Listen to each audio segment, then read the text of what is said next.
ఆయన గారిది ఆదర్శ జీవితమట. చేతికి వాచీ కూడా పెట్టుకోరట.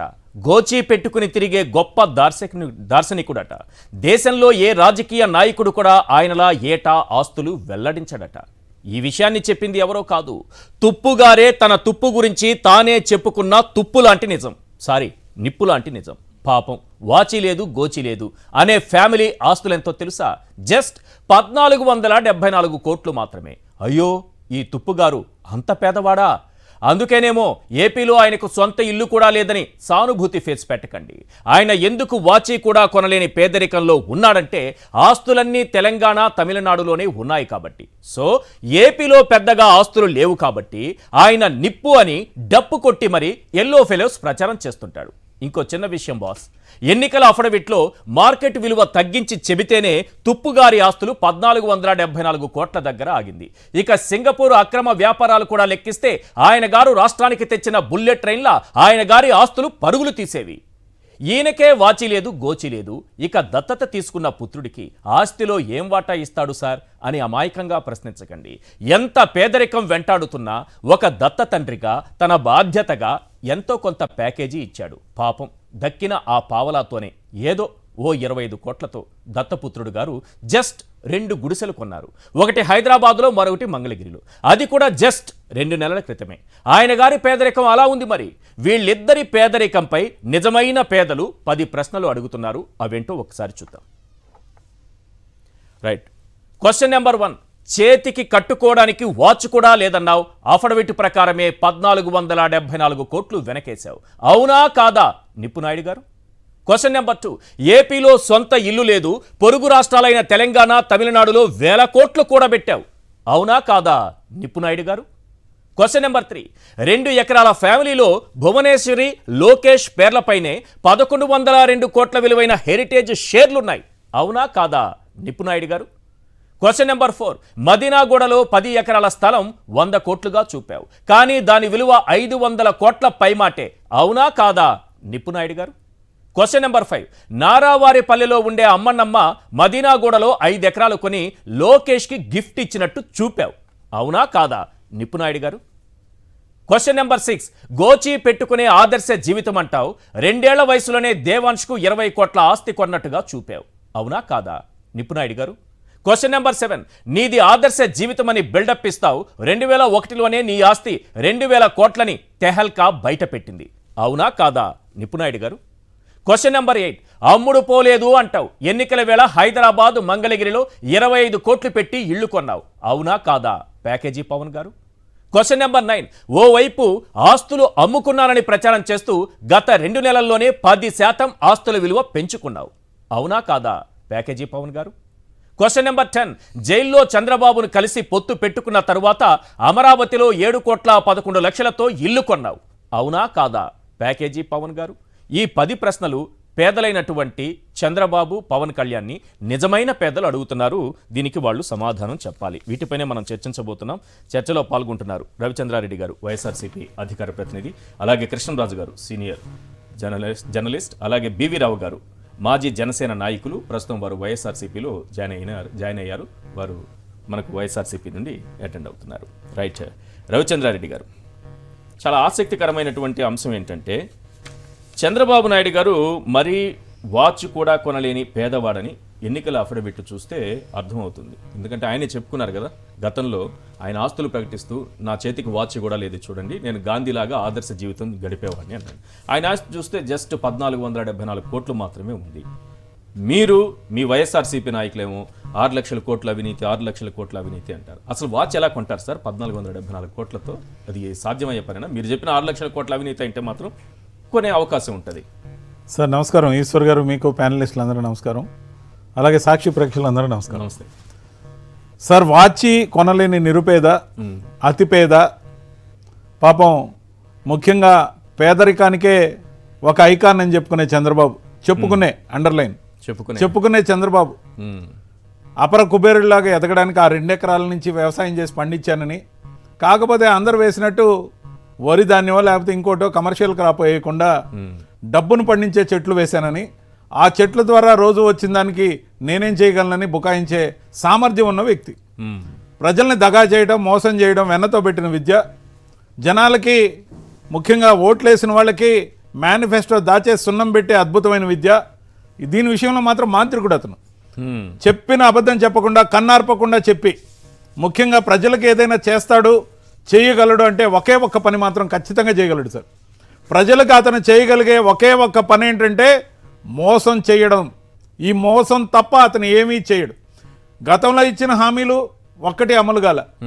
ఇప్పుడు ఇచ్చిన హామీలు ఇస్తున్న హామీలు కూడా ఆయన ఏమనుకుంటాడో తెలుసా? అంతర్గతంగా మామూలుగా హామీలే కదా, మనం ఇచ్చేవి అన్ని ఉత్తుతివే కదా, ఇచ్చి పడేస్తే పోలా, ఓ పని అయిపోలా అని అనుకునే తత్వం ఏదైతే ఉందో. మహిళలకు 10 లక్షలు ఇస్తానంటున్నారు సార్. ఇప్పుడు ఓట్ బ్యాంక్ వైజ్ లెక్కేసాడు అతను.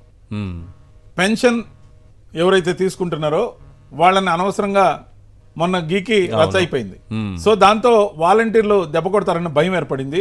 వాలంటీర్లు ఇంటికి రావట్లేదు కాబట్టి ఈ పెన్షన్దారులు అందరూ కూడా తిరగబడతారు, ఒక ఓటు కూడా రాదా అని అర్థమైపోయింది. 65,80,000 మంది నికరంగా రేపు పోలింగ్ మొదలైనాక ఉదయం 10:30 లోపల ఓటేసేస్తే అన్యాయం అయిపోతామని భయపడి పెన్షన్ 4,000 ఏప్రిల్ నుంచే ఇస్తాడట. అబద్ధం, అదో అబద్ధం. దాంతోపాటు డ్వాక్రా గ్రూపులు లెక్కేశాడు. గతంలో 14,000 కోట్లకు పైగా ఏదైతే డ్వాక్రా సంపూర్ణ రుణమాఫీ అని చెప్పాడు, వడ్డీతో సహా నేనే కడతా, అక్కజల్లెమ్మలారా మీరు ఎవరు కట్టద్దని చెప్పి మేనిఫెస్టోలో పెట్టిన అంశానికి 2వ సంతకం పెట్టాడు అతను. ఆ 2వ సంతకం పెట్టి వాళ్ళని ఏమార్చి మోసం చేసి పరిటాల సునీత సభ సాక్షిగా చెప్పిన సమాధానంతో ₹1 కూడా మనం ఇవ్వలేదు డ్వాక్రా మహిళలకు అని చెప్పి సభలో ఆమె చెప్పిన దాన్ని ఉటంకిస్తూ ఖచ్చితంగా కూడా వడ్డీ 7,124 కోట్ల రూపాయలతో కలిపి అసలుతో కలిపి వైఎస్ జగన్మోహన్ రెడ్డి గారు 4 విడతలుగా మహిళలందరికీ కూడా ఆ సొమ్ముని వాళ్ళ అకౌంట్లలో జమ చేసిన ప్రభుత్వం వైఎస్ఆర్సీపీ ప్రభుత్వం. ఆయన రద్దు చేస్తా అన్నాడు, మనం రద్దు చేశాం, మేము రద్దు చేశాం. ఖచ్చితంగా కూడా రద్దు చేసిన ప్రభుత్వంగా డ్వాక్రా మహిళలు మనకు ఓటు వెయ్యరు. దాదాపు వీళ్ళే ఒక 58 లక్షలు పైగా ఉన్నారు. అన్యాయం అయిపోతాం, ఇది ఒక పెద్ద ఓట్ బ్యాంక్, ఇదేం కర్మ ఇది. అక్కడ చూస్తే 65,80,000 మంది అవ్వాతాతలు ఇటు వేసేవాళ్ళు లేరు.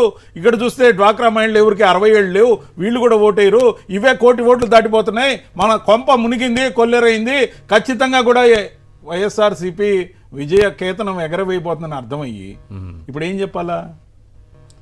నమ్మలేని హామీలు ఇవ్వాలా, అంటే ఊరించే హామీలు ఇవ్వాలా. 10 లక్షలు ఇస్తా అంటే గ్రూప్ కి, అది కూడా వడ్డీ లేకుండా ఇస్తాడంట. ఇతగాడు చెప్పే అబద్ధాలు అన్ని ఇన్ని కావు.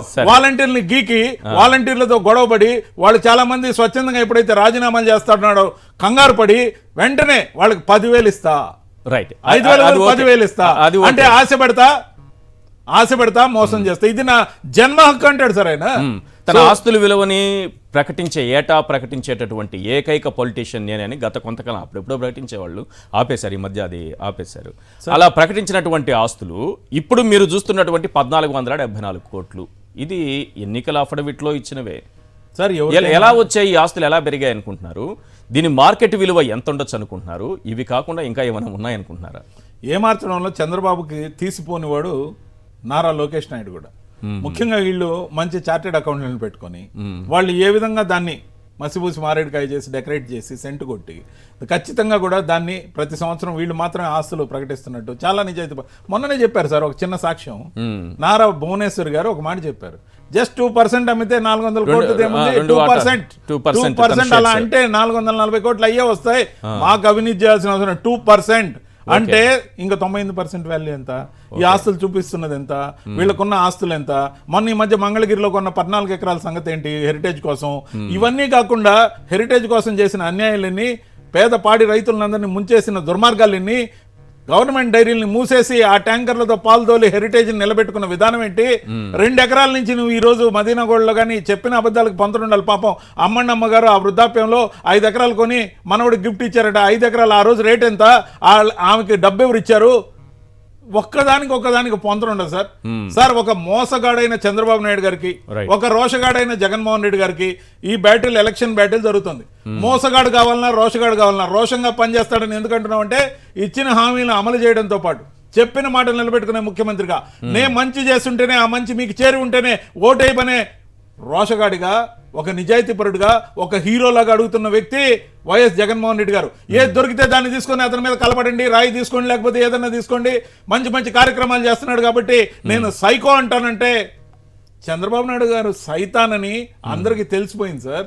ముఖ్యంగా ఇతని సైతాన్ పాలన గుర్తు చేసుకున్న వాళ్ళు వద్దు బాబు వద్దు, నువ్వు రావద్దు, నువ్వు మాకు వద్దని తీర్మానించారు. మీరు చూస్తారు మే 13వ తేదీన ఉదయం 10:30 కల్లా మనకు ఓట్లు పడడం లేదని కంగారు మొదలవుతుంది. మధ్యాహ్నం 2 గంటలు దాటేసరికి దివాలా తీసామని తెలిసిపోతుంది. తెలుగుదేశం పార్టీ టీడీపీ టోటల్ గా దివాలా వైపు పయనిస్తుంది. జూన్ 4వ తేదీ మధ్యాహ్నం 12 గంటల కల్లా టీడీపీ తూర్పు తిరిగి దండం పెడుతుంది. రైట్. ఇది నేను ఒక ఏడీఆర్ రిపోర్టు ఈనాడు దినపత్రికలో వచ్చినటువంటి వార్తను, ఇది ఏప్రిల్ 13, 2023 నాటి వార్త. దేశంలోనే ధనిక సీఎం జగన్, ఆయన ఆస్తులు 510 కోట్లు, మిగతా 29 మంది సీఎంల ఆస్తి కలిపిన జగన్ కన్నా తక్కువే. మన రామోజీరావు గారు రాశారు ఈ వార్త, ఏడీఆర్ రిపోర్టు ప్రకారమే రాశారట. ఒక్కసారి చూడండి, దేశంలోనే ధనిక సీఎం జగన్ అని రాశారు. మరి ఏడీఆర్ రిపోర్టు ఏమైనా మొత్తం ప్రచురించారంటే లేదు, ప్రచురించలేదు. దాని గురించి ఆయన పట్టించుకోలేదు. తాతగారు ఒక విషయాన్ని అందులో దాచిపెట్టారు. నేను జాతి పత్రికల్లో ఎలాగూ రాదు కదా అని జాతీయ పత్రికలు తిరగేశాను. ద హిందూలో ఒక అద్భుతమైనటువంటి విశ్లేషణతో వార్త వచ్చింది, ఇప్పుడు అది చూపిస్తాను. ఈ దేశంలో ధనిక ఎమ్మెల్యేలలో మన చంద్రబాబు నాయుడు గారు, మన తుప్పు గారు, నిప్పు అనుకునేటటువంటి తుప్పు గారు ఏ స్థానంలో ఉన్నారనేది ఏడీఆర్ రిపోర్ట్. ఆ ఏడీఆర్ రిపోర్ట్నే మన రామోజీ తాతగారు ప్రచురించారు. ఇప్పుడు తుప్పు తాతగారి ఆస్తుల విలువ ఒక్కసారి చూడండి. ఈ దేశంలోనే 3వ స్థానంలో ఉన్నారు. ఈ దేశంలో 3వ స్థానంలో ఏడీఆర్ రిపోర్ట్ ఇది ప్రచురించడం మన తాతగారు. అది ప్రచురించకుండా కింద దిగువనున్నది చూపించాను ఇంకొంచెం. అక్కడ చంద్రబాబు పేరు ఉంటుంది చూడండి, 668 కోట్లు. దేశంలోనే నాగరాజు 1015 కోట్లతో మొదటి స్థానంలో ఉన్నారు, కర్ణాటకకు చెందిన వ్యక్తి. రెండోది డీకే శివకుమార్ 840 కోట్లతో రెండో స్థానంలో ఉన్నారు. 3వ స్థానంలో చంద్రబాబు 668 కోట్లు, 661 కోట్లతో గుజరాత్కు సంబంధించినటువంటి జైతిభాయ్ పటేల్ 4వ స్థానంలో ఉన్నారు. ఇది మన తుప్పుగారి ఆస్తుల విలువ. మరి మేము ఆదర్శవంతమైన జీవితం గడుపుతాం, వాచీ లేదు, మేము గోచీ లేదు, చంద్రబాబు చెప్పే మాటలు, ఆయనే స్వయంగా చెప్పిన మాటలు సార్ ఇవి. నేనేదో వెటకారం చేస్తున్నానని ఎవరు అనుకోకండి. ఆ రోజు ఆస్తుల విలువ ప్రకటిస్తూ ఆయన చెప్పినటువంటి మాటలు. నా చేతికి వాచీ లేదు, చూసారా నేను ఎంత పేదవాడినో, ఆదర్శవంతమైన జీవితం మా కుటుంబాన్ని అన్నారు. ఈరోజు 1474 కోట్లు మాత్రమే ఉందని చెప్పారు. అందుకే వాచ్ కూడా ఆయన కొనుక్కోలేకపోయారు. ఎంత పేదరికం, ఎంత కటిక దారిద్ర్యం. ఆ దారిద్ర్యం ఎవరిదనేది రామోజీరావు గారు చెప్పాలి. దేశంలోనే 3వ స్థానంలో అత్యంత ధనికుడైనటువంటి ఎమ్మెల్యేలలో చంద్రబాబు 3వ స్థానంలో ఉన్నారు. ఇది ఏడీఆర్ రిపోర్ట్. కానీ మన రామోజీరావు గారు ముఖ్యమంత్రులు అనేది తీసుకొని సీఎంగా ఈయనకి ఎక్కువ ఉంది, సీఎంగా ఈయనకి ఎక్కువ ఉందని జగన్ గారు ఫోటో వేస్తారు. ఈ దేశంలో మొత్తం ప్రజాప్రతినిధులను తీసుకుంటే అందులో మన చంద్రబాబు నాయుడు గారు, మన నిప్పు గారు 3వ స్థానంలో 668 కోట్లతో 3వ స్థానంలో ఉన్నారు. రైట్. కృష్ణరాజు గారు, ఏంటి సార్ 2 ఎకరాల ఫ్యామిలీ పాపం ఈరోజు ఒక్క హెరిటేజ్లోనే 1102 కోట్ల రూపాయల విలువైనటువంటి షేర్లు, ఆ తర్వాత ఓవరాల్గా చూస్తే 1474 కోట్ల రూపాయల ఆస్తులు, ఇవన్నీ చాలా పేదరికాన్ని తెలియజేస్తున్నాయా? చంద్రబాబు నాయుడు గారి ఆదర్శవంతమైన జీవితానికి ఇది అద్దం పడుతోందా? ఆయన ప్రతి ఏటా అప్పుడు ఆస్తుల వివరాలను కూడా బయట పెట్టేవాళ్ళు కదా. సార్ ముందుగా అందరికీ శుభ సాయంత్రం అండి. నమస్తే సార్. చంద్రబాబు నాయుడు గారి కుటుంబ ఆస్తులు ఒక చిదంబర రహస్యంగా మారాయండి. ఎందుకంటే గతంలో వారు చెప్పిన ఆస్తుల మదింపుకు ఇప్పటికీ మధ్యన చాలా చాలా తేడా ఉంది. మీకు 2020 ఫిబ్రవరి 20వ తేదీన లోకేష్ గారు తన కుటుంబ సభ్యులను పక్కన పెట్టుకుని సగర్వంగా తమ కుటుంబ ఆస్తులు వెల్లడించారండి. మరి దాన్ని మనం ప్రామాణికంగా తీసుకోవాలి కదా. అవును. అప్పుడు ఆయన ఆ రోజు చెప్పిన లెక్కల ప్రకారం, అంటే 2020 ఫిబ్రవరి 20వ తేదీ అండి, చెప్పిన దాని ప్రకారం భువనేశ్వర్ గారి ఆస్తుల విలువ 50.62 కోట్ల రూపాయలు, చంద్రబాబు నాయుడు గారి ఆస్తుల విలువ 9 కోట్ల రూపాయలు, లోకేష్ గారి ఆస్తుల విలువ 24.70 కోట్ల రూపాయలు, బ్రాహ్మణి గారి ఆస్తుల విలువ 11.51 కోట్ల రూపాయలు, దేవాంశ్ గారి ఆస్తుల విలువ 19.42 కోట్ల రూపాయలు. ఇది అఫిడవిట్ లో ఇవాళ ఎంత ఇచ్చారో చూసిన తర్వాత ఆ రోజున 2020 ఫిబ్రవరి 20వ తేదీన లోకేష్ గారు తన తండ్రి గారైన చంద్రబాబు నాయుడు గారు, తల్లి గారైన భువనేశ్వరి గారు, భార్య అయిన బ్రాహ్మణి, కొడుకైన దేవాంశుని పక్కన పెట్టుకొని ప్రకటించిన మొత్తం ఆస్తుల విలువ ఎంతది? Total ఎంత, sir? 111.38 కోట్ల రూపాయలు మాత్రమే. అయితే హఠాత్తుగా 2024 ఎన్నికలకు వచ్చేటప్పటికి ఈ ఆస్తులు విలువ ఎంత పెరిగిందండి? 1474 కోట్ల రూపాయలు. అంటే ఆ రోజున లోకేష్ గారు తన నోటితో వెల్లడించిన వీరిద్దరి, భువనేశ్వరి గారు, చంద్రబాబు నాయుడు గారు, వారిద్దరి ఆస్తుల విలువ 59 కోట్లు అయితే, ఈ రోజున వారు ప్రకటించిన ఆస్తుల విలువ 931 కోట్ల రూపాయలండి. ఎక్కడ మీకు 59 కోట్ల రూపాయలు, ఎక్కడ 930 కోట్ల రూపాయలు?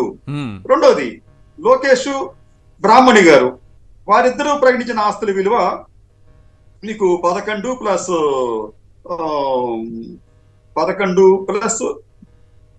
24 అండి. అంటే 30, సుమారు 30 కోట్ల రూపాయలు. కానీ ఇక్కడ చెప్పారంటే ఇక్కడ వీరిది దాదాపు వీరిద్దరికి 542 కోట్ల రూపాయల ఆస్తులు ఈ రోజు చూపిస్తున్నారు అక్కడ. అది సరే, దేవాంశ్ అనేది పెద్దగా పెరగలేదు, అప్పుడు 19, ఇప్పుడు 20 అయింది అంతే. అంటే దీంట్లో మనం దేనిని నమ్మాలి? ఆ రోజున పబ్లిక్ గా డిక్లేర్ చేశారు. నేను చాలా గొప్పగా చెప్పాను, భారతదేశంలో ఇంత పబ్లిక్ గా ప్రతి ఏటా ఆస్తుల్ని వెల్లడిస్తున్న కుటుంబం మాదే అని చెప్పి ఆ రోజున చంద్రబాబు నాయుడు గారు, లోకేష్ గారు చెప్పారు. వారు చెప్పినవన్నీ కూడా ఆ రోజున ప్రముఖంగా పేపర్లలో వచ్చాయి. ఫర్ ఎగ్జాంపుల్ మీకు ఇది ఇండియన్ ఎక్స్ప్రెస్ లో వచ్చిన వార్త అండి. ఇది చూడండి ఎంత చక్కగా వివరించారు ఆయన. అది ఈ రెండు అంటే నీకు ఎందుకు చెప్పారంట, మనకి ఏముంది సార్ ఆ వార్తలో ఏముంది సార్? అదే సార్, ఇక్కడ వాళ్ళ మొత్తం ఆస్తుల విలువ 111.38 కోట్లు అని చెప్పారండి. 111 నుంచి 3 ఏళ్లలో, అంటే 4వ సంవత్సరంలోకి అడుగు పెట్టాం మనం. 3 ఏళ్లలో, 3.5 ఏళ్లలో 1474 కోట్లకి ఎట్లా పెరిగింది? అంటే అప్పుడే అబద్ధం చెప్పారా? ఇప్పుడు కూడా అబద్ధం చెప్పారా? ఇంతకు మించి ఉందా? 111 నుంచి 1474 అంటేనే ఒక అబద్ధం. ఈ 1474 కోట్లకు మించి కూడా ఉందా? ఆ సింగపూర్ ఈశ్వరన్ అరెస్ట్ అయ్యాడు అవినీతి కేసులో. అక్కడ మంత్రులు అరెస్ట్ అవ్వడం చంద్రబాబు దయ వల్ల ఫస్ట్ టైం ఆ సింగపూర్లో. సరే, ఇక్కడ ఆంధ్రప్రదేశ్ ప్రజలు, ముఖ్యంగా తెలుగుదేశం పార్టీకి చెందిన కార్యకర్తలు కావచ్చు, సానుభూతి పరులు కావచ్చు, నాయకులు కావచ్చు, ఈ విషయాన్ని వాళ్ళు గమనించాలి. వీలైతే ఎక్స్ప్లెయిన్ చేయమని చెప్పండి, ఎందుకు ఇంత తేడా వచ్చింది. అంటే ఆస్తుల ప్రకటన అంటే ఇంక్లూడింగ్ అన్ని, వారి దగ్గర ఉన్న స్వర్ణాభరణాలు, వజ్రాభరణాలతో సహా అన్నిటినీ మనం స్థిరాస్తుల్ని, చరాస్తుల్ని అన్ని మదింపు చేసిన తర్వాత ప్రకటిస్తారండి. అది ఎక్కడ జరిగేది? అదే విషయాన్ని లోకేష్ గారు చెప్పినప్పుడు 111.38 కోట్లు వస్తే, ఇప్పుడు ఈ అసెస్మెంట్ మన ఎలక్షన్ కమిషన్ సమర్పించినప్పుడు ఎందుకు ఎంత మీకు 1474 కోట్ల రూపాయలకి ఎందుకు పెరిగింది? దానికి కారణం ఏమిటి? ఈ వీరు సరైన కారణం ఎక్స్ప్లెయిన్ చేయలేకపోతే వీరు ఎక్కడో ఏదో లోపం చేశారు. 1474 కోట్లే ఉంటుందా, అంతకు మించి ఉంటుంది? రవిచంద్రారెడ్డి గారు అడగాలనుకుంటున్నారు. సార్, మీరు చక్కగా గణాంకాలన్నీ వివరించారు. ఫస్ట్ ఆఫ్ ఆల్ దానికి ఒక సెల్యూట్ మీకు. ముఖ్యంగా చేసిన డిస్క్రిపెన్సీ కాగితం మీద పెట్టినప్పుడు ఆ కాకి లెక్కలైనా కనీసం కరెక్ట్గా చెప్పాలనే దానికి వాళ్ళు ఎక్కడ స్టిక్ అవట్లా. నవ్విపోదురు గట మాకేంటి సిగ్గు అన్నట్టుగా వాళ్ళు ఏదైతే ఇస్తున్నారో ఈ కాకి లెక్కలు, ఖాతా లెక్కలు మాత్రం బయట పెట్టరు. ఖాతాల లెక్కలు వేరున్నాయి. వాటిని మామూలుగా ఏదైతే దోచుకున్న సొమ్ము బయట ఎలా పెడతారు సార్? దొంగ సొమ్ము బయట పెడతారా? ముఖ్యంగా దేశ విదేశాల్లో దాచిపెట్టిన వాళ్ళ గురించి అందరికీ తెలుసు, తెలుగుదేశం పార్టీలో ఉన్న వాళ్ళందరికీ తెలుసు. కాబట్టి ఖచ్చితంగా కూడా చంద్రబాబు నాయుడు గారు చెప్పేదంతా అబద్ధమే. మరి ముఖ్యంగా అమరావతి ల్యాండ్ స్కామ్స్ లో కొట్టేసిన డబ్బు ఎక్కడ బయట పెట్టారా? పెట్టగలరా? పెడతారా? ఎందుకు పెడతారు సార్? మొన్న దొరికిన ఆ స్కిల్ స్కామ్ కి సంబంధించిన దాంట్లో డబ్బులు ఏమయ్యాయి చెప్పమంటే చెప్తున్నారా? ముఖ్యంగా ఈడీ, ఐటీ అడిగిన వాటికి సమాధానాలు చెప్తున్నారా? మీరు మా జ్యూరిస్డిక్షన్ లోకి రారు కాబట్టి సరైన వాళ్ళతో మళ్ళీ మాకు నోటీస్ అంటే కాలయాపన చేయడం, వాళ్ళ కాలక్షేపం చేయడం తప్ప వాళ్ళు ఎప్పుడైనా నిజాలు చెప్తారా? ఎప్పుడైనా నిజాలు చెప్తే వాళ్ళ తల 1000 ముక్కలు కాకుండా ఉంటుందా? రాజశేఖర రెడ్డి గారు చెప్పినట్టు ముఖ్యంగా ఆ శాపం ఏదో ఉందని అప్పట్లో చెప్పేవారు అసెంబ్లీ సాక్షిగా. ఖచ్చితంగా కూడా చంద్రబాబు నాయుడు గారు చెప్పేవన్నీ దగా లెక్కలు, ఖచ్చితంగా కూడా దొంగ లెక్కలు. ఈ దొంగ లెక్కల బాబు కొడుకులు ఇద్దరు ఏదైతే చెప్తారో వాటిని నమ్మాల్సిన అవసరం లేదు. దోచుకున్న సొమ్మంతా రెగ్యులరైజ్ చేయడం. ఇప్పుడు కొల్లగొట్టిన ఎన్టీఆర్ గారి పార్టీ తెలుగుదేశం. దాన్ని రెగ్యులరైజ్ చేసుకున్నారు, కబ్జా చేసి రెగ్యులరైజ్ చేసుకున్నారు. ముఖ్యమంత్రి పదవి అలాగే కబ్జా చేశారు, రెగ్యులరైజ్ చేసుకున్నారు. ఎన్టీఆర్ ట్రస్ట్ భవన్ని కబ్జా చేశారు, రెగ్యులరైజ్ చేసుకున్నారు. ఎన్టీఆర్ ట్రస్ట్ భవన్లో ఆస్తుల నుంచి ఒక్క రూపాయి కూడా ఎన్టీఆర్ కూడా చెందకుండా వెనక్కి వీళ్ళు లాక్కొని వాటిని ఫ్రీజ్ చేయించి కన్వీనియంట్ గా కబ్జా చేసి రెగ్యులరైజ్ చేసుకున్నారు. వేల కోట్లు సార్, లక్షల కోట్లు సార్. అవును సార్, ఇవన్నీ కూడా నిజాలు చెప్తారా? 2020లో 111 కోట్లుండి మధ్యలో ఇప్పుడు 24కి వచ్చేటప్పటికి వెంటనే అది 1474 కోట్ల మధ్యలో అందరూ మిస్ అయిపోతున్నారు. మధ్యలో 2 ఏళ్ల కరోనా కాలం ఏం వ్యాపారం చేసినారు? వ్యాక్సిన్ ఏమన్నా అమ్మారా? ఎక్కడి నుంచి తయారు చేసి ఆయన నేనే కనుక్కున్నాను మనకి తెలియకుండా, ప్రపంచానికి తెలియకుండా రహస్యంగా ఏమైనా వ్యాక్సిన్ సరఫరా వ్యాపారం ఏమైనా చేశారా? ఎలా పెరిగింది ఈ 2 ఏళ్ల కరోనా సందర్భంగా దాసరి నారాయణరావు గారు కొత్తగా కాకుండా అప్పట్లో పాత రోజుల్లోనే ఒక సినిమా తీశారు, ఎమ్మెల్యే ఏడుకొండలు. ఊరందరినీ పిలుస్తాడు ఆయన, అరే మీరందరూ నన్ను అవినీతిపరుడు అంటున్నారు, అవినీతిపరుడు అన్నారు, బాగా సంపాదించాను, నేను ఎంత సంపాదించాను చెప్పుకోమంటే ఎవరికి ఊహకు అందనంత 100 కోట్లలో ఆ రోజుల్లో లెక్కల ప్రకారం చెప్తే, అదేవిధంగా చంద్రబాబు నాయుడు గారు మొన్న ఒక నకిలీ ఏడుపు ఏదైతే ఏడ్చారో అలా వికటాటహాసం చేస్తాడు. చూసారా మీరు, నన్ను పట్టుకోలేకపోయారు. ఖచ్చితంగా కూడా మీ ఊహలకు అందనం సంపాదించా, లక్షల కోట్లు సంపాదించా, దేశ విదేశాల్లో దాచిపెట్టా, మేము చెప్పే లెక్కలు మీరు వినాలి కానీ అడగకూడదు అనేది అతని సిద్ధాంతం. రైట్. బివి రావు గారు, ఇదేంటి పవన్ కళ్యాణ్ కూడా ఈ 2 నెలల కాలంలో 25 కోట్ల విలువైనటువంటి 2 ఇళ్లు కొన్నారు, ఒకటి హైదరాబాద్లో, ఒకటి మంగళగిరిలో. ఎలా సాధ్యమైంది? ఈయనకేమో సినిమాలు అయితే ఈ మధ్య కాలంలో ఏమీ లేవు, వచ్చేది అదే ఆదాయం, అంతకు మించి లేదు. ఇది ఒక పెద్ద చర్చనీయాంశంగా మారుతోంది. నేను ఆదర్శవంతమైన రాజకీయాలు చేస్తానని అంటారు, తర్వాత ఏంటది డబ్బున్న వాళ్ళకి కాదు టికెట్ ఇచ్చేది, ప్రజల మధ్యలో ఉన్నటువంటి వాళ్ళకే టికెట్లు ఇస్తానంటారు. మరి ఎట్లా సంపాదించారు ఈ ఆస్తులన్నీ? 10% గత 2 నెలల్లోనే పెరిగింది. పవన్ కళ్యాణ్ గారు చాలా ఆదర్శవంతమైన జీవితం గడుపుతున్నారని చెప్తారు కానీ అది మాటలకినను చేతలకి చాలా దూరం ఉందనే విషయం మేము కూడా చాలా ఆలస్యంగా, జనసేన పార్టీలో ప్రజల మధ్య తిరిగే వాళ్ళందరం కూడా చాలా ఆలస్యంగా గ్రహించి జనసేన పార్టీని నుంచి ఈ రోజు దూరంగా జరిగి వైఎస్ఆర్ కాంగ్రెస్ పార్టీలో చాలా మంది చేరడం జరిగింది. ప్రజలకు చేరువుగా ఉండే పార్టీ జనసేన పార్టీలో సాధ్యం కాదని చెప్పి వైఎస్ఆర్ కాంగ్రెస్ పార్టీలో చేరడం జరిగింది. ఈ రోజున పవన్ కళ్యాణ్ గారు అఫిడవిట్ చూసినట్లయితే నాకు చాలా బాధగా ఉంది. ఎందుకంటే ఇంత ఉన్నత విద్య సీఏ చదివిన నేను ఒక 10th క్లాస్ చదివిన పవన్ కళ్యాణ్ దగ్గర మోసపోయామంటే ఇలా ఎంతో మంది ఈ రోజున రాష్ట్రంలో జనసేన పార్టీలో ఎంతో మంది మోసపోయారు పవన్ కళ్యాణ్ గారి దగ్గర. ఇంత సీఏ చదువుకుని కూడా 10వ క్లాస్ చదివిన పవన్ కళ్యాణ్ దగ్గర మోసపోయి 10 సంవత్సరాలు. ఈ మధ్య కాలంలో నా డిబేట్ లో ఒక అద్భుతమైనటువంటి పంచ్ ఇది, మామూలు విషయం కాదు. SSLC ఫెయిల్ అయ్యారో పాస్ అయ్యారు ఏదో చెప్పుకున్నారులేండి అది కూడా ఇప్పుడు మళ్ళీ కాంట్రవర్సీ అవుతుంది. అసలు అప్పుడు SSLC లేదని చెప్పేసి 10వ తరగతి పాస్ అయ్యారో ఫెయిల్ అయ్యారో కూడా తెలియని వ్యక్తి దగ్గర ఈ రోజున సీఏ చదివిన నేను ఈ రోజున మోసపోయి ఈ రోజున ఇలా కూర్చోవాల్సిన పరిస్థితి ఏర్పడింది.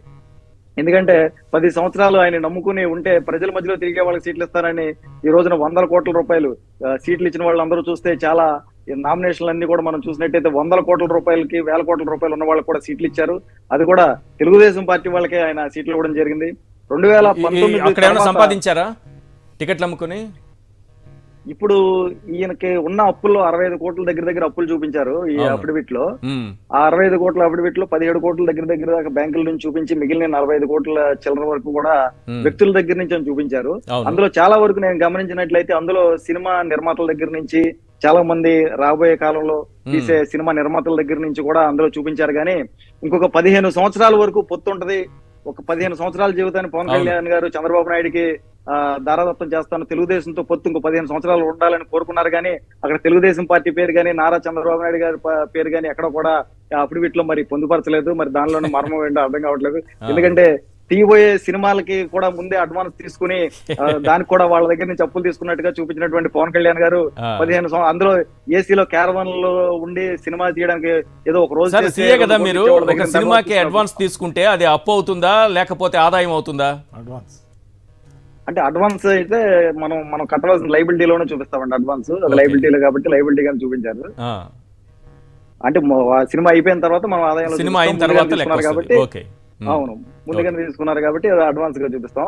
మరి అలా సినిమాకే అంత అడ్వాన్స్ గా తీసుకున్నప్పుడు 15 సంవత్సరాలు ఈయన ఈ రోజు ఎండలో కష్టపడుతూ చంద్రబాబు నాయుడు గారి కోసం జీవితాన్ని త్యాగం చేసి రోడ్డు మీద తెలుగుదేశం పార్టీని అధికారంలోకి తీసుకురావాలని చూపిస్తున్నప్పుడు మరి ఆయన దగ్గర నుంచి ఎంత ఆదాయం వచ్చింది అనేది కూడా చూపించాలి. దాన్ని కూడా చూపించలేదు.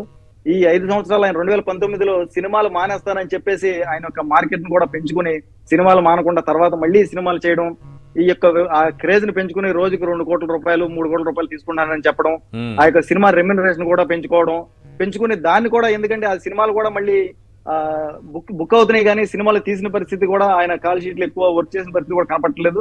కానీ ఆదాయం మాత్రం విపరీతంగా పెరిగింది. ఆయన ఎటువంటి యాక్ట్లు కూడా చేయమంటారు. డైలాగ్ చెప్పారు నాకు, అంటే పూర్తి స్థాయిలో నాకు అవగాహన. సంవత్సరానిక సినిమాల్లో నేను 1000 కోట్లు సంపాదించగలను ఏదో అన్నారు. సినిమాల్లో 1000 కోట్లు సంపాదించగలను అన్నారు. సినిమాలు చేశారు కదా, మరి 1000 కోట్లు ఏమైపోయాయి? సినిమాలు ఇప్పుడు రోజుకు 2 కోట్లు అన్నారు. 300 రోజులు సినిమాలు తీసినా కూడా ఒక 700 కోట్లు వస్తుంది. మరి సినిమాలు ఆయన ప్రతిరోజు సినిమాలు ఎక్కడ చేస్తున్నారు? సినిమాలు కూడా నాకు అర్థమైంది ఏంటంటే, ఇందులో అనిపిస్తా ఉంది ఏంటంటే, సినిమాలను కూడా ఈయన వైట్ మనీగా రూట్ చేయడానికి, సినిమాల ద్వారా నా రెమ్యునరేషన్ ఇంత పెరిగిందని చూపించి ఆ సినిమాల ద్వారా ఆదాయాన్ని పెంచుకుని చూపించడానికి ఈ రోజు వాడుకుంటున్నారు తప్ప, సినిమా నిర్మాతలందరూ కూడా ఇబ్బందులు పెట్టే పరిస్థితుల్లోనే కనపడతా ఉంది. కానీ అక్కడ కూడా ఎక్కడ ఓ పక్క అటు నమ్ముకున్న సినిమా నిర్మాతలకి న్యాయం చేయట్లేదు, ఓ పక్క నమ్ముకున్న జనసేన నాయకులకి కార్యకర్తలకు న్యాయం చేయట్లేదు, ఓ పక్క అసలు ప్రజలకు ఎలాగో న్యాయం చేసే పరిస్థితి లేదు. కేవలం పవన్ కళ్యాణ్ గారి జీవితం చంద్రబాబు నాయుడుకి మాత్రమే న్యాయం చేయడానికి మాత్రమే, తెలుగుదేశం పార్టీకి మాత్రమే న్యాయం చేయడానికి మాత్రమే ఆయన ముందుకెళ్తా ఉన్నారు అనేది అర్థమవుతుంది. మళ్ళీ ఈ రోజున ఈ యొక్క అఫిడవిట్ లో మనం చూసినట్లయితే జనసేన పార్టీకి పవన్ కళ్యాణ్ గారు డొనేషన్స్ రూపంలో ఇస్తా ఉంటారు. దాన్ని ఇప్పుడు పవన్ కళ్యాణ్ గారి పార్టీ స్థాపించిన పార్టీ జనసేన పార్టీ. ఇది ఒక ప్రజాస్వామ్యబద్ధంగా అందరి యొక్క ఆలోచనలు, అందరి యొక్క సలహాలు, ఇక జనసేన పార్టీ నాయకులు, కార్యకర్తలు అందరూ కూడా వాళ్ళ యొక్క మనోభిష్టానికి మేరకు కూడా ఈ పార్టీ నడవట్లేదు. ఎందుకంటే జనసేన పార్టీ యొక్క అందరూ ప్రజాస్వామ్య పద్ధతిలో అందరూ కూడా ఒకవేళ జనసేన పార్టీ నాయకులు, కార్యకర్తలు విస్తృత సమావేశం ఏర్పాటు చేసి మన తెలుగుదేశం పార్టీతో పొత్తులోకి వెళ్దామా లేదా అని ఒకవేళ కనుక ఆయన చర్చించినట్లయితే 100% మంది తెలుగుదేశం పార్టీతో పొత్తు వద్దని కోరుకునేవాళ్ళు. ఆయన నా పార్టీ, నా ఇష్టం, ఉండేవాళ్ళు ఉండండి, వెళ్ళేవాళ్ళు వెళ్ళండి అని చెప్పేసి ఒక మొనోపలి లాగా పార్టీని రన్ చేస్తున్న ఆయన పార్టీకి మళ్ళీ ఆయనే చందాలు. అర్థం కావాల్సింది ఏంటంటే, ఈ ఆస్తులన్నీ ఎలా వస్తున్నాయి ఆయనకి? సింపుల్ డైరెక్ట్ క్వశ్చన్ అంటే ఏం చెప్తారు? ఈ ఆస్తులన్నీ 15 సంవత్సరాలు చంద్రబాబు నాయుడు గారికి ఇప్పటి నుంచి పబ్లిక్ గానే ఆయన జీవితాన్ని, పార్టీని త్యాగం చేసి చంద్రబాబు నాయుడు గారి దగ్గర తాకట్టు పెట్టినప్పుడు దానికి క్లియర్ గా మనకు అర్థమవుతుంది. మొన్న పార్టీల సీట్ల విషయంలో కూడా లింగంనేని రమేష్ గారి ద్వారానే అన్ని కూడా జరిగినాయి అన్నప్పుడు దాని ద్వారా కూడా మనకు అర్థమవుతోంది. ఈ యొక్క 2 నెలల్లోనే 25 కోట్ల రూపాయలు ఆస్తులు కొనుగోలు చేశారంటే, ఈ మధ్యలో సినిమాలు తీసింది లేదు, ఏమీ లేదు. ఇదంతా కూడా ఎక్కడి నుంచి వస్తుంది అనేది క్లియర్ గా ప్రజలందరూ కూడా అర్థమవుతుంది. ఇది కేవలం తెలుగుదేశం పార్టీ కన్సర్నల్లో నడుస్తుంది, తెలుగుదేశం పార్టీ నుంచి వచ్చింది.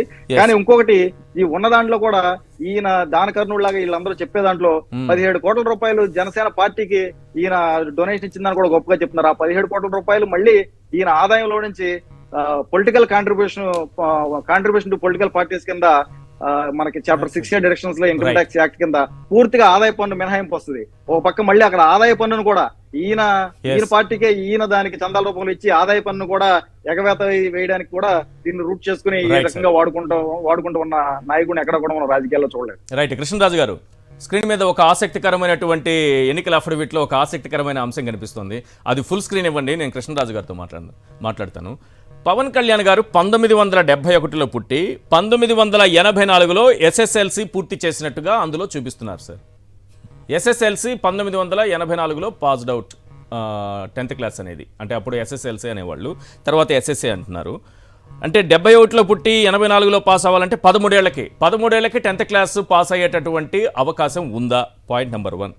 ఇది రెండోది, నాకు అంత అవగాహన లేదు కానీ ఇది మీరు చెప్పాలి. 84లో ఎస్ఎస్ఎల్సి ఉందా, ఎస్ఎస్సి ఉందా? అప్పటికేమన్నా మారిందా?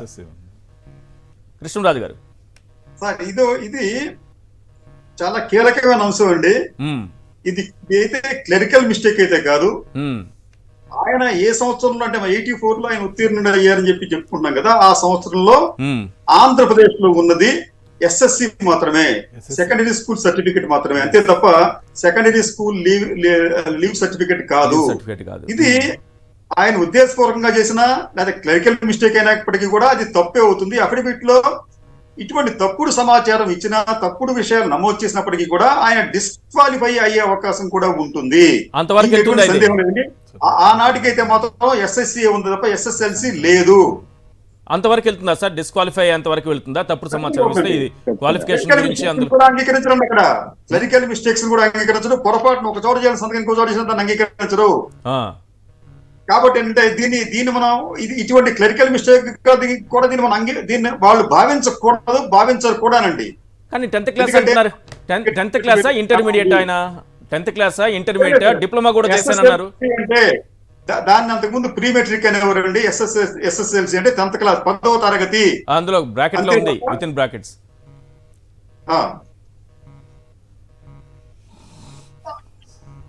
కాబట్టి ఏంటంటే ఇది ఎటువంటి పరిస్థితుల్లో కూడా ఇది తప్పుగానే ఎన్నికల సంఘం భావిస్తుంది. బహుశా ఇప్పటికే కొంతమంది దాని మీద ఎన్నికల సంఘం దృష్టికి తీసుకెళ్లే ప్రయత్నంలో ఉన్నారు సార్ ఈ రోజున సమాచారం ప్రకారం. దీనికి తోడు ఇక్కడ నాకు కొన్ని అంటే యాజ్ అ కామన్ మ్యాన్ ఒక సాధారణ పౌరుడిగా నాకు కొన్ని అనుమానాలు ఉన్నాయండి. అవి ఏమిటంటే చంద్రబాబు నాయుడు గారికి, లోకేష్ గారికి ఆంధ్రప్రదేశ్ అభివృద్ధి అన్నా చిత్తశుద్ధి ఏమైనా ఉందా, ఇంక్లూడింగ్ లోకేష్ గారితో పాటు? ఎందుకంటే నిజంగా వారికి చిత్తశుద్ధి ఉంటే వారి కార్యకలాపాలు, వారి ఆస్తులు ఏదైనా ఉంటే వాటిని ఆంధ్రప్రదేశ్ కు ఇప్పటికీ బదిలీ చేసుకుని ఉండాలి. హెరిటేజ్ ఇప్పటికీ కూడా హైదరాబాద్ లోనే ఉంది ప్రధాన కార్యాలయం. అంతేకాకుండా చంద్రబాబు నాయుడు గారు, వారి కుటుంబ సభ్యులు, బ్రాహ్మణి గారు అయితే 5 స్థిరాస్తులు ఉన్నాయండి. చంద్రబాబు గారికి 3, భువనేశ్వరికి 2, లోకేష్ కి 2, దేవాంష్కి ఒక స్థిరాస్తి ఉంది. మొత్తం కలిపితే వీటిలో 2 తప్ప మిగతా అన్ని ఆస్తులు కూడా వారికి తమిళనాడు, తెలంగాణలో మాత్రమే ఉన్నాయి. ఏపీలో ఇల్లు కూడా లేదేంటి? ఏపీలో ఇల్లు కూడా లేదా చంద్రబాబుకి? ఓకే, కేవలం 2 తప్ప అండి. రెండు స్థిరాస్తులు తప్ప మిగతావన్నీ కూడా అని చెప్పిన ఇవన్నీ కూడా. అవును సార్, ఏపీలో సొంత ఇల్లు లేదా చంద్రబాబుకి? లేదు సార్, ఇక్కడ దీంట్లో ఎక్కడ ఇచ్చినట్టుగా లేదు అది వీటిలో. ఇవన్నీ కూడా ఏంటంటే వారి విలువైన ఆస్తులన్నీ కూడా హైదరాబాద్ లో ఉన్నాయి.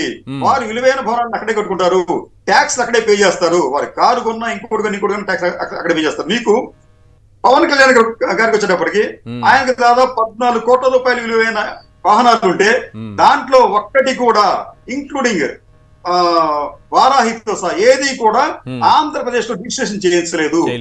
వారు ఒకవైపు ఏం చెప్తారంటే ఆంధ్రప్రదేశ్ లో డెవలప్మెంట్ లేదు, అది లేదు, ఇది లేదు అని చెప్పి వీళ్ళు అసలు ఇటువంటి అన్ని కూడా ఆంధ్రప్రదేశ్ లో ఆస్తులు కొనుక్కోవచ్చు, ఆంధ్రప్రదేశ్ ఇల్లు కొనుక్కోవచ్చు, ఆంధ్రప్రదేశ్ లో వారి వాహనాలు రిజిస్టర్ చేయించుకోవచ్చు, ఇట్లా ఎన్నో చేయొచ్చండి.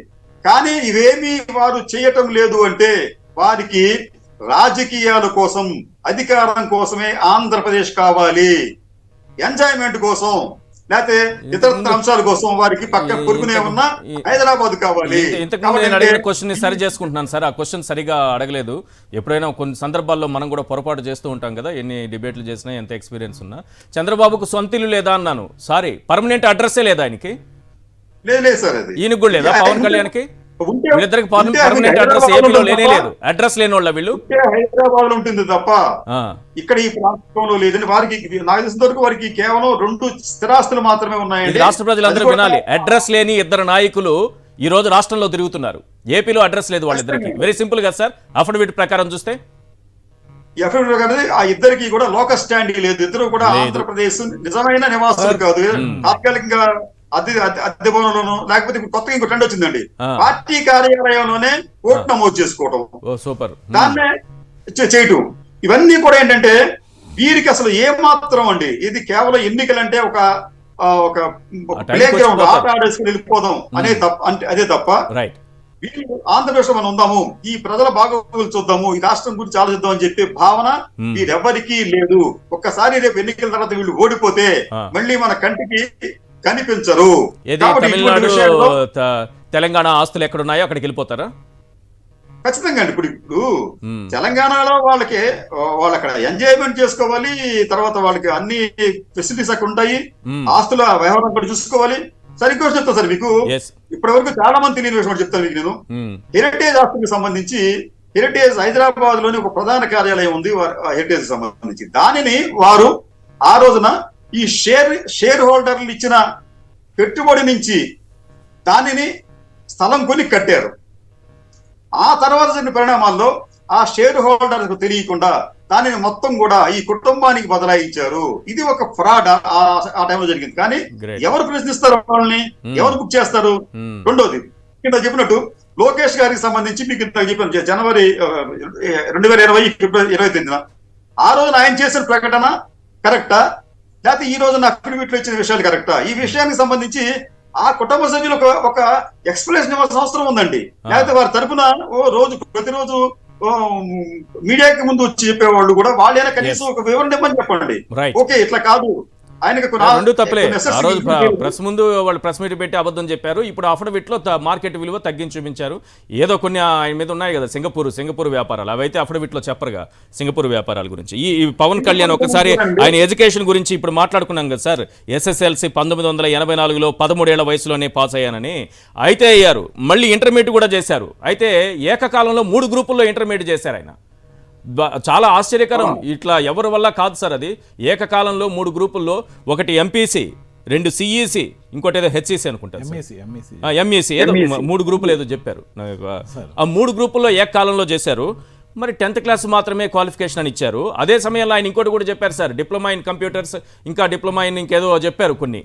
అసలు నాకు ఆశ్చర్యకరం, ఇన్నిసార్లు మాటలు మారుస్తారా? 13 ఏళ్ల వయసులోనే 10th క్లాస్ పాస్ అయినటువంటి గనుడు ఆయన 2 లక్షల పుస్తకాలు అందుకే చదవగలిగారని నాకు అనిపించింది. ఒక్కసారి ఆయన ఏం మాట్లాడారు తన ఎడ్యుకేషన్ గురించి.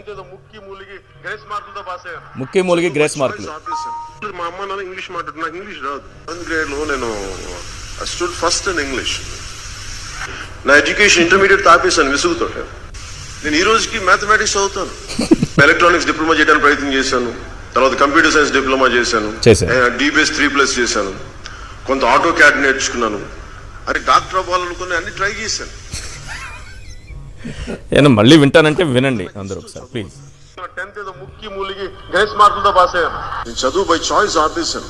మా అమ్మ నాన్న ఇంగ్లీష్ మాట్లాడు, నాకు ఇంగ్లీష్ రాదు. 7th grade లో నేను stood first in English. Intermediate తాపేశాను విసుగుతో. నేను ఈ రోజుకి మ్యాథమెటిక్స్ చదువుతాను. ఎలక్ట్రానిక్స్ డిప్లొమా చేయడానికి ప్రయత్నం చేశాను. తర్వాత కంప్యూటర్ సైన్స్ డిప్లొమా చేశాను. DBS 3+ చేశాను. కొంత ఆటో క్యాడ్ నేర్చుకున్నాను. అది డాక్టర్ అవ్వాలనుకుని అన్ని ట్రై చేశాను. సార్ దీన్ని బట్టే చెప్పండి సార్, దీన్ని బట్టే మీకు అర్థం, ఒక్క నిమిషం సార్, దీన్ని బట్టే మీకు అర్థం అవుతుంది పవన్ కళ్యాణ్ అంటే పిచ్చి మహారాజ్ అని. ఖచ్చితంగా కూడా పిచ్చోడు అని అర్థం అవుతుంది. ఎందుకంటే ఒక స్టేట్మెంట్కి పొంతం లేదు. ఆ రోజు చంద్రబాబు నాయుడిని తిట్టాడు, ఈ రోజు పొగుడుతున్నాడు, భుజాన్ని మోస్తున్నాడు, మళ్ళీ బానిసత్వం చేస్తున్నాడు. మనం ఇన్ని రోజులు అనుకున్నాం.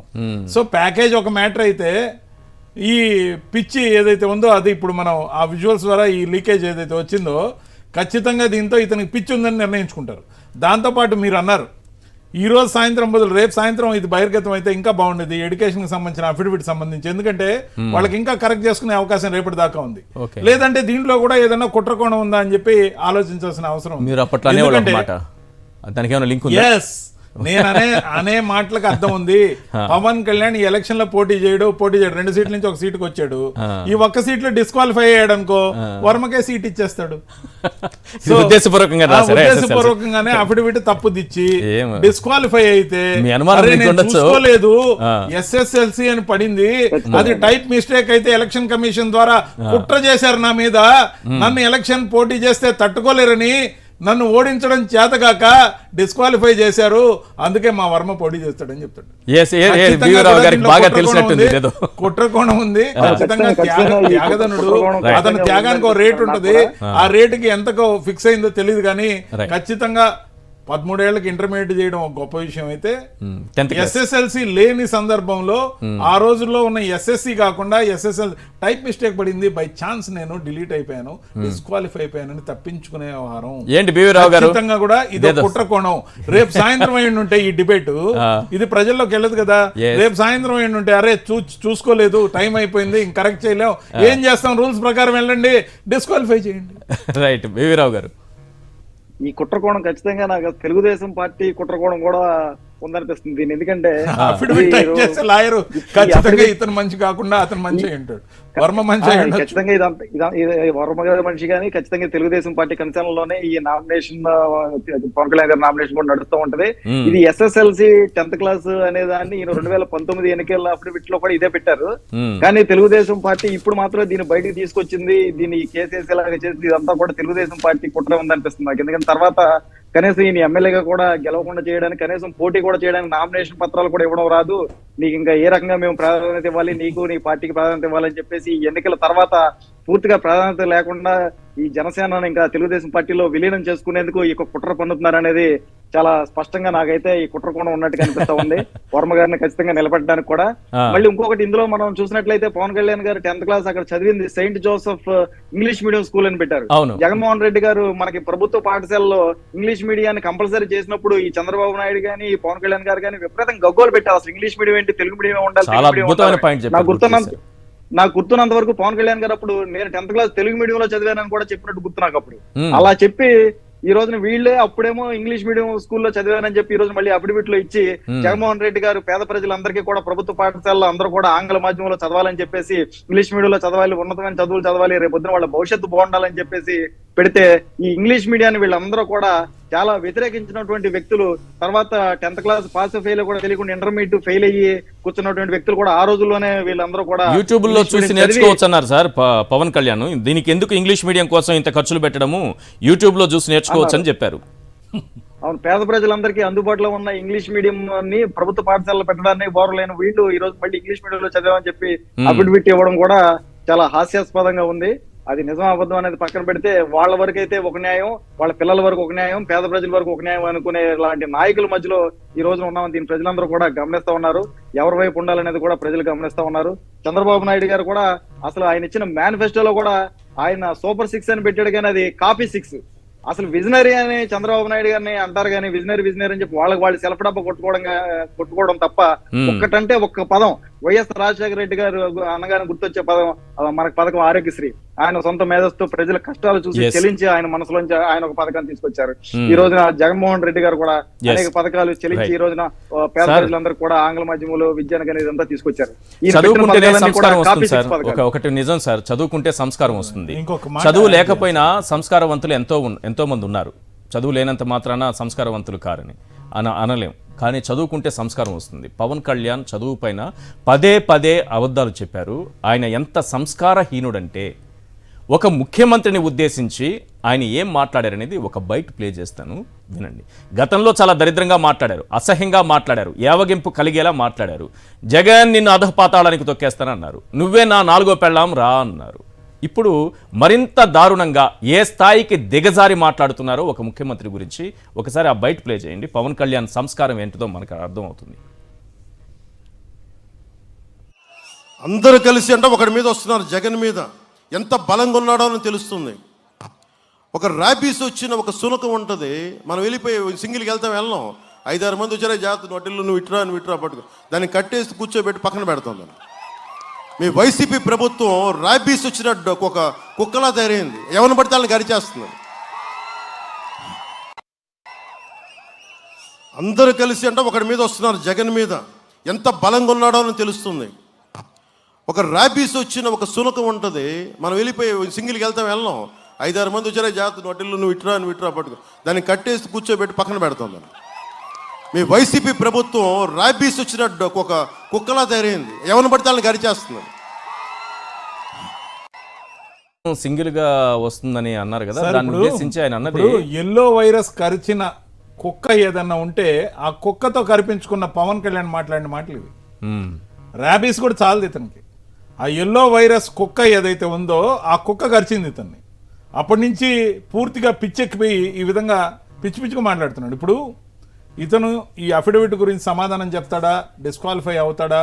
ఇతను డిస్క్వాలిఫై అవ్వాల్సిన అంశాలు దాంట్లో ఉంటే ఖచ్చితంగా ఎలక్షన్ కమిషన్ దృష్టికి మా పార్టీ తీసుకెళ్తుంది, అందరం తీసుకెళ్తాం, సోషల్ యాక్టివిస్టులు కూడా తీసుకెళ్తారు, డౌటే లేదు దాంట్లో. ఆయన అదే కోరుకొని డిస్క్వాలిఫై అవ్వాలనుకుంటే అతని కర్మ, వర్మ కోసం.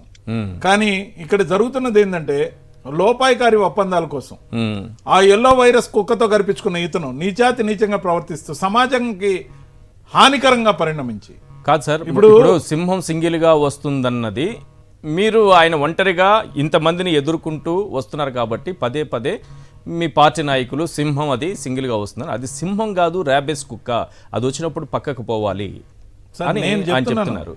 అంటే ఈ రోజు ఎల్లో వైరస్ అనే పిచ్చి కుక్క, ఇప్పుడు పవన్ కళ్యాణ్ ఎప్పుడైనా మీరు కుక్కతో పోలుస్తూ సీఎం గారు కానీ మీ పార్టీ నాయకులు ఎప్పుడు అనలేదు కదా?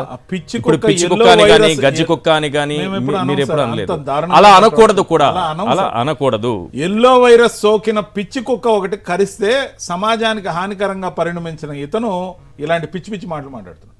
ఈ సమాజాన్ని కలుషితం చేసే అంశం. దాంతోపాటు ఎవరైనా రాజకీయాల్లో ఉన్నప్పుడు, అది ఎలక్షన్ వేడిలో ఉన్నప్పుడు, తీవ్రమైన ఆరోపణలు వచ్చినప్పుడు రిటార్ట్ అనేది ఉంటుంది. అది ఇతనే ఇవ్వాల్సిన అవసరం లేదు, నాదెండ్ల మనోహర్ గారు కూడా ఇవ్వచ్చు. కానీ ఇద్దరు గురించి ప్రస్ఫుటమైన ఆరోపణలు మొన్నటిదాకా పార్టీలో ఉండి మొన్ననే మా పార్టీలోకి వచ్చిన పోతిన మహేష్ గారు ఏదైతే ఆరోపణలు చేశారో, కేటగారికల్ ఆరోపణలు, అల్లాటప్ప ఆరోపణలు కాదు, నా దగ్గర ఆధారాలను నేను బయట పెడతా అన్నాడు. కానీ వాటి గురించి గుయ్యం అనట్లేదు సార్ ఇద్దరు. అంటే 10 కోట్ల రూపాయల స్పోర్ట్స్ కార్ ఎలా కొన్నారు, ముఖ్యంగా జైల్లో పోయి ములాఖాత్ పేరుతో మిలాఖత్ వచ్చిన తర్వాత కొన్ని రోజులు మీరు కనపడకుండా పోయారు. ఆ సందర్భంలో మీరు స్పోర్ట్స్ కార్ ఎలా కొన్నారు, ఏ అపార్ట్మెంట్ లో పార్క్ చేస్తున్నారో నేను చెప్తా అన్నారు. అంతేకాదు అనేక లెక్కలు బయటకు తీయడంతో పాటు నాగబాబు గురించి, కోట రుక్మిణి అనే ఆమె గురించి, వాళ్ళు ఉంటున్న అపార్ట్మెంట్లకు సంబంధించి ఆ రెంట్లు ఎవరు కడుతున్నారో చెప్పాడు, దాని దగ్గర ఆధారాలు ఉన్నాయని చెప్పాడు. ఇంత కేటగారికల్గా ఆరోపణలు చేసినప్పుడు అది కూడా టీ టైమ్ శ్రీనివాస్ కడుతున్నాడని కూడా చెప్పాడు, పేరు కూడా తీశాడు. సార్ ఒక్కటి రాజకీయాల్లో పేర్లతో సహా ఆధారాలతో సహా ఉన్నాయని చెప్పి ఆరోపణ చేస్తే, ఆరోపణలు కానీ నిజం కాదనే దమ్ము ధైర్యం ఉంటే రిటార్డ్ ఇవ్వడంతో పాటు డిఫమేషన్ కూడా వెయ్యొచ్చు. లేకపోతే అతనికి ఒక్కడికే కాదు, అతని పార్టీకి నష్టం, అతని పార్టీతో పాటు అతన్ని నమ్ముకున్న కార్యకర్తలకు నష్టం, అతని కార్యకర్తలతో పాటు అతన్ని నమ్ముకున్న దత్త తండ్రి చంద్రబాబుకి నష్టం. అయినా అన్ని మూసుకొని కూర్చున్నారంటే కష్టపడకుండా వచ్చిన సొమ్ము అంటే ఇష్టం. ఆ సొమ్ము వచ్చింది కాబట్టే సమాధానం లేదు, ఏ విధమైన మురుగుడు లేదు. ఖచ్చితంగా కూడా నాదెండ్ల మనోహర్ గాని పవన్ కళ్యాణ్ గాని 24 గంటల్లో ఒక ఛాలెంజ్ గా తీసుకొని వీటికి సమాధానం చెప్పండి. రైట్. ఏంటి బివి రావు గారు, ఇన్ని అవినీతి ఆరోపణలు ఉన్నాయి నిజంగానే పవన్ కళ్యాణ్ మీద? ఇప్పుడు చాలా ఆధారాలు ఉన్నాయని మీ పార్టీలో మీరు కూడా ఇద్దరు ఒకేసారి పార్టీలో నుండి ఇద్దరు ఒకేసారి బయటకు వచ్చిన నాయకులే. పోతిన మహేష్ గారు మనం మాట్లాడుతున్నారు. పోతిన మహేష్ గారు చాలా క్లియర్ గా ఆయన ఆధారంతో సహా దగ్గర పెట్టుకుని మరి ఆయన చెప్తున్నారు. ఆయన చెప్పిన ఆరోపణలన్నింటిలో కూడా వాస్తవాలు ఉన్నాయని నాకైతే అనిపిస్తుంది. ఎందుకంటే చాలా మంది ఈ రోజున పోతిన మహేష్ గారు కానీ నేను కానీ ఇలా బీసీ నాయకులు అందరం కూడా చాలా మంది కష్టపడిన వాళ్ళందరం బయటకు వచ్చాం.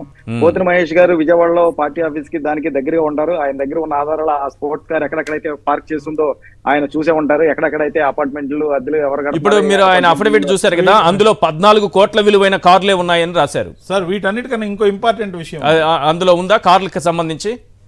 కార్లకు సంబంధించి చాలా ఉందండి. అయితే ఆయన పోతిన మహేష్ గారు చెప్పిన స్పోర్ట్స్ కార్ అది వేరు, అది ఇందులో లేకపోవచ్చు. దానికన్నా ప్రధానమైన అంశం సార్, ఒక్క సెకండ్.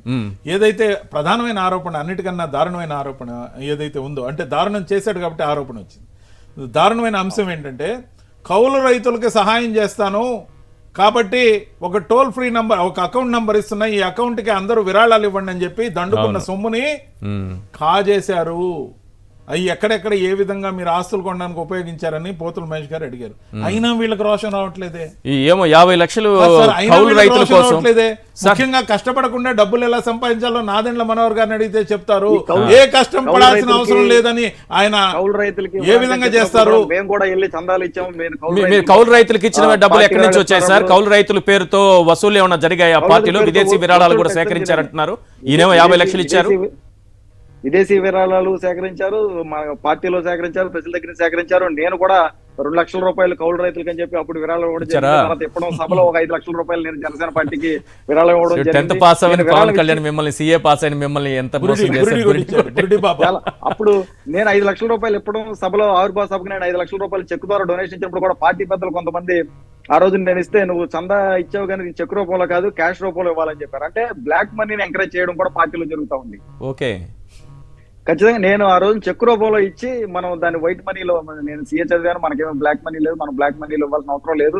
పార్టీ కూడా చాలా పారదర్శకత ఉంటుంది, పవన్ కళ్యాణ్ గారు పారదర్శకత ఉంటారన్న ఉద్దేశంతో మనం చాలా పారదర్శకత జరుగుతుందని చెప్పి నేను 2 సార్లు కూడా చెక్ రూపంలోనే పార్టీకి నేను నా కష్టార్జితాన్ని కూడా నేను పార్టీ కోసం ఖర్చు పెట్టింది కాకుండా మళ్ళీ చందా రూపంలో ఒకసారి 2 లక్షలు, ఒకసారి 5 లక్షల రూపాయలు ఇస్తే దీన్ని మనం ఈ చెక్ రూపంలో కాకుండా క్యాష్ రూపంలో ఇవ్వాలి, అప్పుడే పవన్ కళ్యాణ్ గారు ఎంకరేజ్ చేస్తారని కూడా చెప్పిన మాటలు కూడా ఉన్నాయి.